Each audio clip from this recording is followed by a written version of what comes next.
আমাদের রাষ্ট্রে স্বাধীন বিচার বিভাগ ক্ষমতাবানদের পক্ষে অন্ধ অবস্থান নিবে না, বরং মজলুমকে তার প্রাপ্য ন্যায় বিচার বুঝিয়ে দিবে।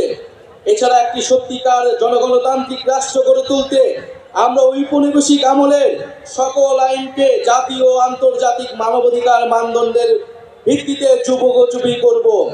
মৌলিক মানবাধিকার লঙ্ঘন করে এমন কোনো আইন তৈরি করা হবে না। আমরা বিচার বিভাগের আলাদা সচিবালয়কে পরিপূর্ণ আর্থিক স্বাধীনতা প্রদান সহ সম্পূর্ণভাবে ক্রিয়াশীল করব।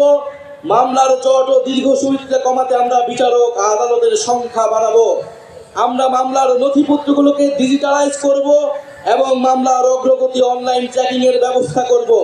আমরা দেওয়ানি দায়ের ক্ষেত্রে আর্থিক ক্ষতিপূরণের প্রাপ্তির বিষয়ে এক আইনগত কাঠামো প্রণয়ন করব। মানহানির মামলায় শুধু ভুক্তভোগী ব্যক্তি আইনগত প্রতিকার চাইতে পারবেন, এই বাধ্যবাধকতা নিশ্চিত করব। আমরা গরিবদের জন্য বিনামূল্যে আইনগত সহায়তার ব্যাপ্তি বৃদ্ধি করব।